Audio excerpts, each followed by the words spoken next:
네, 여러분 안녕하십니까. 비전교육학입니다. 이번에는 과정중심 평가가 만약에 면접 문제로 출제가 된다면 어떠한 부분이 나올 수 있는지 제가 짚어드리도록 하겠습니다. 과정중심 평가가 나온다면 일단 어떻게 과정중심 평가를 실천해 나갈 것이냐, 그걸 아마 물어볼 겁니다. 여러분들의 교과목 특성에 맞는 방안을 반드시 준비해 놓으셔야 됩니다. 일반적인 과정중심 평가 실천 방안도 알고 계셔야 되지만, 예를 들면 여러분이 윤리교과라든지 아니면 과학교과라든지, 저는 국어교과인데 국어교과 안에서 수업을 하면서 어떻게 과정중심 평가를 해 나갈 거냐, 그거에 대해서 우리가 생각과 대비 방안들을 다 미리 숙지하고 계셔야 된다는 거죠. 예를 들면 국어 영역 안에는 화법도 있고 말하기도 있고 글쓰기인 작문도 있고 또 문학 파트도 있고 그 다음에 독서 파트도 있고 다양한 파트들이 있지 않습니까? 이런 파트 중에서 나는 이런 영역은 이런 식으로 과정중심 평가를 해 나가겠다, 이렇게 준비하고 대비를 해놓고 계셔야 합니다. 그리고 또 어떤 부분이 나올 수 있냐면 과정중심 평가의 장점과 단점, 즉 한계점들, 그리고 장점들, 그리고 그 한계점을 개선할 수 있는 방안은 뭐가 있는지, 이런 부분까지 한번 물어볼 수 있을 것으로 보입니다. 그래서 하나하나 구체적으로 살펴보도록 하겠습니다.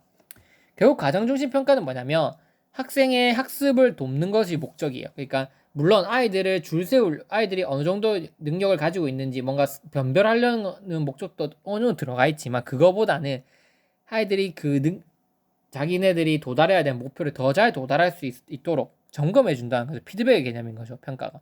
학습 과정 중에 일어나는 학생 간의 상호작용, 사고 및 행동 변화 중 학생의 학습 성장 과정을 토대로 결과를 학생들에게 의미 있게 피드백하는 평가를 바로 과정 중심 평가라고 한다. 그래서 학습 과정 중에 일어나는 상호작용, 사고, 행동의 변화, 이게 중요한 거예요. 과정 중심 평가는 반드시 언제 시행해야 되냐면 수업 중에 실시해야 됩니다. 이게 조건이에요. 오해하시면 안 돼요. 수행평가도 과정중심평가 일부가 될 수 있겠죠. 근데 중요한 건 뭐냐면, 수행평가는 우리가 그 수업 수행평가라고 해서 모든 게 다 수업 시간에 되는 거 아니었잖아요, 예전에 보면. 근데 과정중심평가는 전제 조건이 그거예요.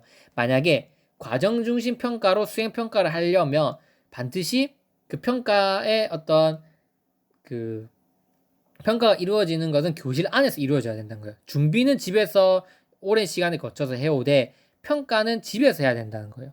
그게 과정식 평가의 핵심입니다. 실제 교실 안에서 교사가 눈으로 보고 아이들의 상호작용, 사고, 행동 변화, 성장 과정을 평가해 나가고 피드백해 주는 게 과정중심 평가거든요. 그래서 그 부분은 반드시 명확하게 짚고 넘어가셔야 된다, 이렇게 말씀드리고 싶습니다. 이런 과정중심 평가를 실천하기 위해서는 첫 번째, 보시는 것처럼 수업 중에 반드시 평가가 이루어져야 된다고 되어 있습니다. 수업 중에 이루어지는 평가, 즉 교수학습과 연계된 평가를 지향한다. 최근 학생에게 부과되는 과제가 엄마 숙제로 되고 있다는 세간의 지적은 교실 평가에 대한 부정적 인식을 반영한다. 과정중심 평가는 이 같은 문제를 해결할 수 있는데 기여할 수 있다. 교실 안 교수학습 과정 중 평가가 이루어지며 학습자 개인의 사회 경제적 맥락이나 조건들이 영향을 미칠 여지가 좀 줄어든다.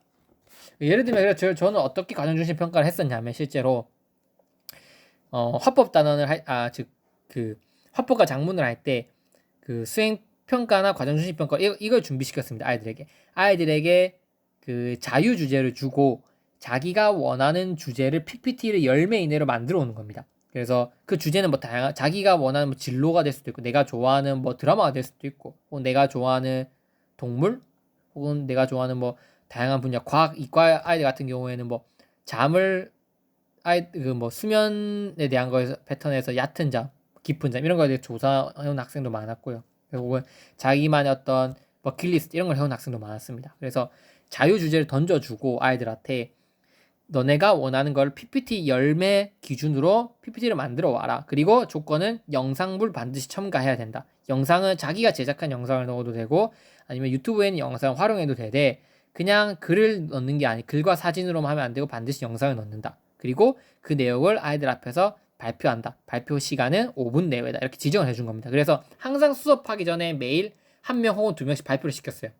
동기유발 같은 개념과 비슷하게. 오늘은 1번 발표를 시키고, 발표시킬 때 저는 아이들 평가를 하는 거예요. 잘 듣고 있는지, 그 다음에 질문 잘 하는지, 그 다음에 그 발표 PPT는 나중에 걷어가고 아이들의 발표, 언어적 능력, 비언어적 능력, 반어적 이런 것들 다 그 평가 최종 기준표로 만들어서 평가를 했어요. 솔직히 힘들었습니다. 하나하나 하는 게 힘들었지만, 그렇게 평가를 하다 보니까 아이들이 그래도 자기가 뭔가 자료를 준비하고 뭔가 말을 해보고, 그래서 질문을 받고, 또 하는 그런 과정을 아이들에게 학습시킬 수 있었던 것 같습니다. 그래서 반드시 이 평가는 수업 중에 반드시 이렇게 이루어져야 된다.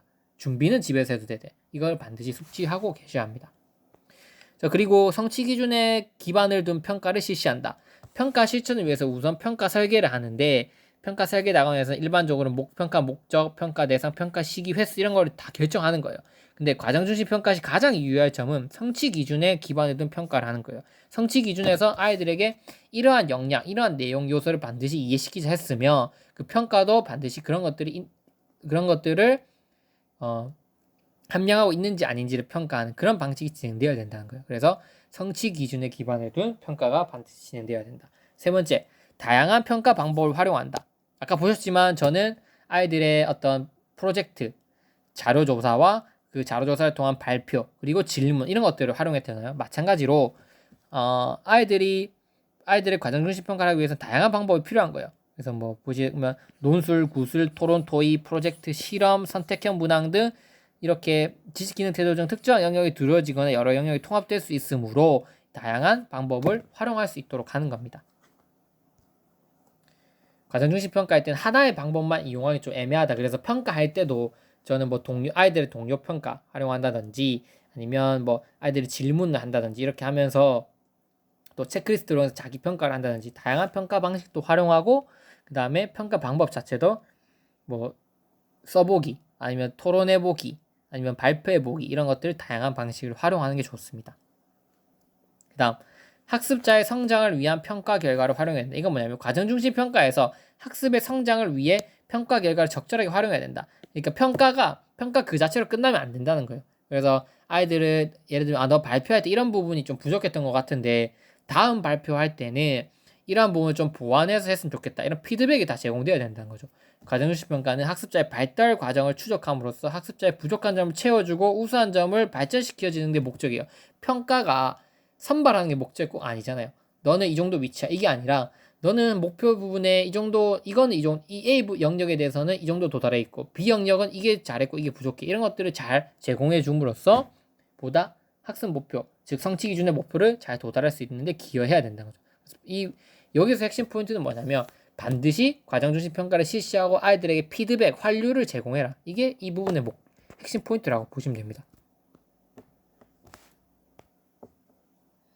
네, 그렇다면 과정 중심 평가의 장점과 단점이 무엇이 있는지 한번 살펴보도록 하겠습니다.